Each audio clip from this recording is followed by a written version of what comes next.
আমি সকলোৱে জানো যে অহা বছৰৰ মেট্ৰিক পৰীক্ষা নতুন নিয়মত আৰু এইবাৰতকৈ আৰু অধিক টান হ'ব। কিন্তু এই বেয়া খবৰৰ মাজতে সকলো ছাত্ৰ-ছাত্ৰীলৈ আছে তিনিটাকৈ ভাল খবৰ। ইয়াৰ ভিতৰত মই জানো যে বহুতেই 3 নম্বৰ খবৰটোলৈ ৰৈ নাথাকিব পাৰে, কিন্তু তোমালোকৰ বাবে সেই 3 নম্বৰ খবৰটো হ'ব আটাইতকৈ ভাল খবৰ। এতিয়া আহা আমি সেই ভাল খবৰকেইটালৈ আগবাঢ়ো। প্ৰথম খবৰ, আমি শুনিব পাইছোঁ যে অহা বছৰ মানে 2024ত মেট্ৰিক পৰীক্ষা CBSE নিয়মত হ'ব। এতিয়া পোনপ্ৰথমতে মেট্ৰিক CBSE নিয়মত হ'লে ছাত্ৰ-ছাত্ৰীসকল ইণ্ডিপেণ্ডেণ্ট হ'ব, মানে তেওঁলোকে এক্সামৰ বাবে নিজে প্ৰিপেয়াৰ কৰিব লাগিব। আনকি তেওঁলোকে এক্সামত কাষত বহা ছাত্ৰ বা ছাত্ৰীজনৰ পৰা এটা উত্তৰো চাব নোৱাৰিব, কাৰণ সকলোৰে কুৱেশ্যন পেপাৰৰ ছেট বেলেগ বেলেগ হ'ব। মানে অৰ্থাৎ প্ৰথমটোৰ কুৱেশ্যন 1ৰ লগত ছেকেণ্ডটো কুৱেশ্যন 1 নিমিলিব পাৰে। আৰু যিহেতু MCQ আৰু লং কুৱেশ্যন দুয়োটাতে পাছ কৰিব লাগিব, ইয়াৰ কাৰণে ছাত্ৰজনে MCQ প্ৰেক্টিচ কৰিব লাগিব। নহ'লে MCQত ফেইল হ'লে বা সেই ছাবজেক্টটোত ফেইল কৰাই দিয়া হ'ব।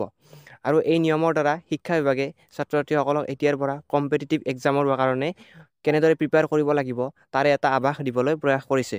আৰু ইয়াৰ দ্বাৰা ইনডাইৰেক্টলি ছাত্ৰজনৰে লাভ হ'ব। গতিকে এইটো এটা ভাল খবৰ যে আমাৰ সেৱাইও এনে ধৰণৰ শিক্ষা ব্যৱস্থা আনিছে।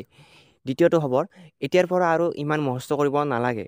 তাৰ মানে নতুন পদ্ধতি অনুসৰি তোমালোকে কিতাপত যি কুৱেশ্যন আহে কেৱল সেইবোৰ যে আহিব সেয়া নহয়। অহাবাৰ মেট্ৰিকত আমি এনেকুৱা প্ৰশ্ন দেখিব পাম য'ত তোমালোকক কোনো এটা চেপ্টাৰৰ পৰা কি বুজি পাইছা তাৰ ওপৰত প্ৰশ্ন সুধিব।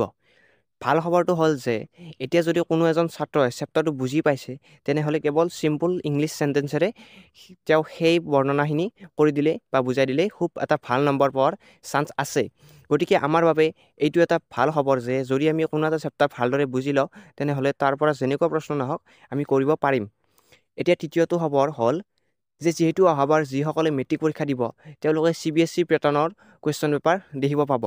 আৰু সেইবাবে আমি প্ৰস্তুত কৰিছোঁ ইংলিছ MCQ ই-বুক। ইয়াত থাকিব CBSE প্ৰিভিয়াছ ইয়াৰ কুৱেশ্যন, কিন্তু তোমালোকক এইটো মেনশ্যন কৰি দিয়া নহ'ব যে কোনটো ইয়াৰৰ হয়, কাৰণ যিহেতু HSLC 2025ত CBSE নিয়ম ফ'ল' কৰা হ'ব।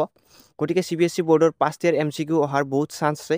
আৰু লগতে ফাৰ্ষ্ট ফ্লাইট আৰু ফুটপ্ৰিণ্টছৰ প্ৰত্যেকটো চেপ্টাৰৰ পৰা 25ৰ পৰা 30টালৈকে কুৱেশ্যন দিয়া আছে। এতিয়া বহুতে মোক সুধি থাকে যে এইখন ই-বুক আমি কেনেদৰে বাই কৰিম। তাৰ কাৰণে তোমালোকে মোক এইটো নম্বৰত মেছেজ কৰিব লাগিব। তাতে তোমাক এটা QR কোড দিয়া হ'ব, সেইটো স্কেন কৰি পে' কৰিলে তোমাক এনেদৰে হোৱাটছআপত ই-বুকখন দিয়া হ'ব। গতিকে পলম নকৰিবা। প্ৰথম 100 জনৰ বাবে এই ই-বুকখন মাত্ৰ 30 ৰুপিজ হয়, কিন্তু ইয়াৰ পিছত 45 ৰুপিজ পে' কৰিব লাগিব।